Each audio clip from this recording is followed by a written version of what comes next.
우리가 읽고 있는 성경 말씀인 이 7장에는 결혼에 대해서 우리에게 사도 바울의 권면이 주어지고 있습니다.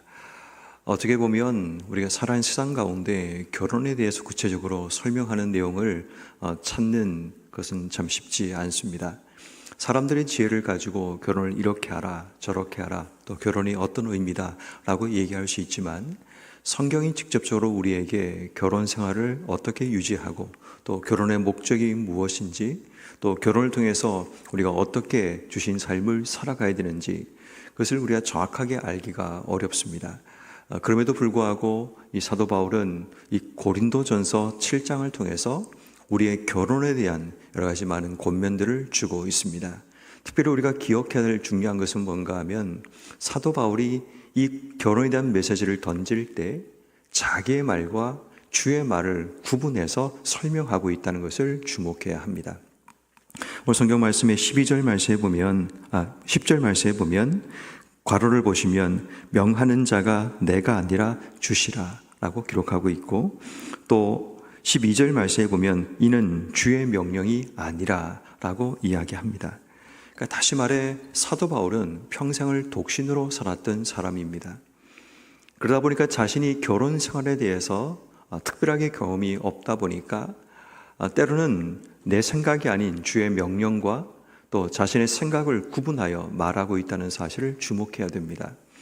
때로는 여러분, 우리는 내 생각이 주의 뜻이라는 착각 가운데 우리의 삶의 확신과 신념을 가지고 살아갈 때가 있습니다. 어떤 일을 우리가 말을 하고 행동으로 옮길 때 주의 명령과 내 뜻을 구분하는 지혜가 필요합니다. 그것이 어떤 의미에서 누군가에게 더 큰 설득력이 되기도 하죠. 또 내 경험상으로 이게 좋더라 라고 얘기하는 것도 물론 필요하고, 또 그것이 누군가에게는 설득력이 있는 메시지가 됩니다. 그렇지만 어떤 경우에는 내 생각이 아니라 주의 뜻이 무언가를 내가 분명히 알고 있다면 그 뜻을 전달하는 것도 굉장히 중요하리라 생각을 합니다. 특별히 오늘 성경 말씀에 보면 이 결혼에 대한 여러 가지 이야기를 사도 바울이 하고 있는데, 결혼을 해야 되냐, 결혼을 하지 말아야 되느냐, 가장 기본적으로 그 얘기부터 시작하게 됩니다. 1절, 2절 말씀에 보면 남자가 여자를 가까이 아니함이 좋으나, 결혼하지 말라는 이야기를 합니다. 2절 말씀에 보면 음행을 피하기 위하여 남자마다 자기 아내를 두고 여자마다 자기 남편을 두라, 결혼을 하라고 이야기합니다. 1절에서는 독신, 남자가 여자를 가까이 하지 아니함이 좋다. 2절에서는 남자가 자기 아내를 두고 여자마다 자기 남편을 두라 라고 얘기하면서 이것이 7절 말씀에 각각 하나님께 받은 자기의 은사대로 하라 라고 이야기합니다. 이 사람은 저러하고 저 사람은 저렇게 해라. 하나님께 받은 은사가, 결혼의 은사가 있으면 결혼을 하면 되고, 만약 그게 아니라 나처럼 독신의 은사가 있으면 독신으로 하면 된다라는 이야기를 하는 겁니다. 꼭 결혼을 해야 되느냐, 결혼을 하지 않아야 되는가에 대한 명확한 판단을 사도 바울이 지금 주고 있습니다. 다시 말해 이 결혼이라는 것은 하나님께서 주신 은사다.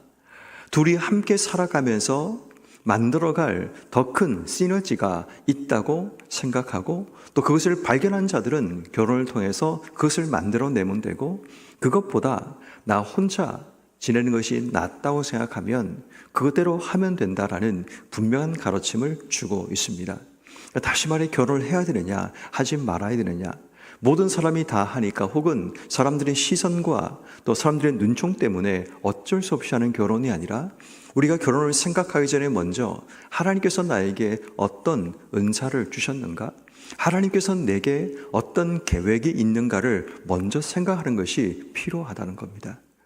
다시 말해 자녀들에게 이 결혼 문제를 우리가 가르치고 또 그들과 이야기할 때 우리가 늘 잊지 말아야 될 중요한 것은 이 결혼이 하나님께서 주신 은사 가운데서 시작된 결혼인지, 아니면 나의 욕심인지, 아니면 세상적인 눈치를 보고 남들이 하는 일반적인 상식이기 때문에 그렇게 하도록 강요하고 또 그렇게 하도록 만들어감을 통해 결국은 또 다른 문제가 일어나는 일들이 일어날 수도 있습니다.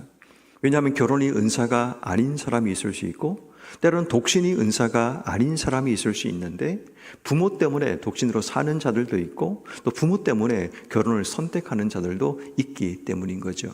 그러므로 우리가 이 결혼을 이야기할 때 제일 먼저 하나님께서 우리에게 주신 은사가 무엇인가를 먼저 생각하고 또 그것을 고민하게 만드는 것이 필요함을 성경은 우리에게 말하고 있습니다.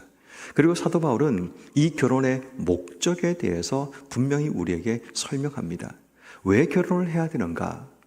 여기에 대해서 사도 바울은 두 가지 부분으로 나누어서 설명하고 있는데 첫 번째는 2절 말씀에 보면 음행을 피하기 위하여 남자마다 자기 아내를 두고 여자마다 자기 남편을 두라 라고 이야기합니다. 또 9절 말씀에 보면 만일 절제할 수 없거든 결혼하라. 정욕이 불같이 타는 것보다 결혼하는 것이 나으니라 라고 이야기합니다. 자, 결혼을 해야 될 목적이라는 것이 이 말을 그대로 읽으면 뭔가 이상해 보입니다. 음행을 피하기 위해서 결혼하고 절제할 수 없거든 결혼하라는 것이 결혼이라는 것이 나의 욕망을 분출하는 그런 통로인가? 라는 그런 착각을 하게 되죠. 그러나 여러분 이렇게 이해를 하지 말고 큰 개념으로 이 결혼을 이해하면 결혼은 나 자신을 위해서 준비하신 하나님의 방법이라는 겁니다. 나 자신이 절제하기 위해서 또 나 자신이 음행을 피하기 위해서 나 자신이 잘못된 길로 나가지 않게 하기 위한 하나님께서 준비하신 하나의 울타리가 바로 결혼이라는 것을 의미하는 겁니다. 그리고 또 한 가지 결혼의 목적은 오늘 본문 14절 말씀처럼 믿지 아니하는 남편이 아내로 말미암아 거룩하게 되고 믿지 아니하는 아내가 남편으로 말미암아 거룩하게 된다라고 말합니다. 그리고 16절 말씀에 아내된 자여 내가 남편을 구원할지 어찌 알 수 있으며 남편된 자여 내가 내 아내를 구원할지 어찌 알 수 있으리요 라고 얘기합니다. 특별히 14절과 16절에서는 거룩과 구원을 이야기하는데 이것은 조금 더 큰 개념으로 이야기하면 상대방을 위함이라는 겁니다. 자, 결혼의 목적은 분명하게 두 가지입니다. 하나는 나를 위해서, 하나는 배우자를 위해서 결혼이 필요하다는 겁니다. 내가 절제하고 욕망을 피하기 위해 결혼하는 나 자신을 위한 하나님의 목적이 있다면 또 하나는 이 결혼을 통해서 상대방을 거룩하게 만들고 상대방을 하나님의 구원으로 나가게 하기 위한 하나님의 목적이 있다는 겁니다. 근데 우린 자주 이 결혼을 통해서 내가 원하는 행복, 내가 원하는 기쁨, 내가 원하는 안정, 내가 원하는 편리함만 추구하다 보니까 결국 이 결혼을 우리에게 허락하신 하나님 목적을 잊어버린 채 결혼 생활을 하게 됩니다. 철저하게 개인적이고 이기적인 우리의 욕망만 그 결혼 속에 드러나다 보니까 내가 원하는 뭔가를 얻고자 하는 그 욕망이 상대방을 위해서 내가 해야 될 역할을 감당하지 못하는 그런 일들로 이어지게 됩니다. 그러다 보니까 결국 결혼 생활 가운데 문제가 일어나고 갈등과 분쟁이 일어나게 됩니다. 결혼은 상대방을 거룩하게 만들기 위해, 결혼은 상대방을 하나님의 구원으로 초대하고 인도하기 위해 우리의 삶과 우리의 행동이 조심해야 되고 또 그렇게 함께 어우러져서 결국 결혼을 통해서 나도 유익이 되고 상대도 유익이 되는 그런 하나님의 목적이 온전히 이루어져야 합니다. 그렇다면 과연 우리의 결혼 생활은 누구에게 유익이 되고 있는가를 돌아봐야 됩니다. 나에게는 유익이 되는데 상대방에게는 유익이 되지 않거나 상대에게는 유익이 되는데 나에게는 유익이 되지 않고 있다면 우리의 결혼 생활을 다시 한번 점검해 보아야 한다는 겁니다. 다시 말해 여러분, 우리가 지금 나는 만약에 홀로 있다면 내 자녀들을 위해서 기도해야 되죠. 내 자녀가 그들의 결혼 생활이 서로 모두가 행복하고 모두를 위한 것이 되어야 되는데 누군가를 위해서 이 결혼 생활이 지속되고 유지되고 있다면 그 결혼 생활은 행복하지 않을 수밖에 없다라는 거죠. 그런 의미에서 여러분, 우리는 이 결혼을 위해서 기도할 때 내 자녀가 독신인지 결혼하는 것인지 하나님의 은사가 무엇인가를 우리가 찾기 위해서 기도해야 되고 자녀들의 결혼 생활 가운데도 더 나아가서 이 결혼이 그들을 위해서 모두에게 행복한, 모두에게 유익이 되고 모두에게 하나님 뜻이 온전히 이루어지는 그 삶이 되기 위해서 기도하는 것, 이것이 필요한 거죠. 이게 바로 결혼의 목적임을 우리에게 말씀하고 있습니다. 그리고 더 나아가서 결혼을 유지하는 방법을 사도 바울이 오늘 본문을 통해 설명하는데 3절 말씀에 남편은 아내에 대해서 의무를 다하고 아내도 남편에 대해서 그렇게 하라. 그 의무가 무엇인지는 정확하게 알지 못하지만 4절 말씀에 보면 아내는 자기 몸을 주장하지 못하고 남편도 그렇게 하고 남편도 그와 같이 자기 몸을 주장하지 말고 오직 그 아내가 해야 된다. 서로에 대한 배려, 자기 몸을 자기가 주관한 것이 아니라 결혼을 하고 나면 상대방이 주관할 수 있도록, 주장할 수 있도록 배려하고 이해하는 그런 서로에 대한 의무가 일어나야 됨을 이야기하죠. 그리고 5절 말씀에 보면 서로 분방하지 마라. 왜냐하면 서로 분방하게 되면 사탄이 너를 시험할 수 있는 거리가 될 수 있으니까 기도할 때 말고는 분방하지 말라는 그런 메시지를 주고 있습니다. 그리고 10절 이하부터는 갈라서지 마라. 또 만약 갈라섰다면 화합하든지 그리고 서로를 버리지 말라라는 메시지를 주고 있습니다.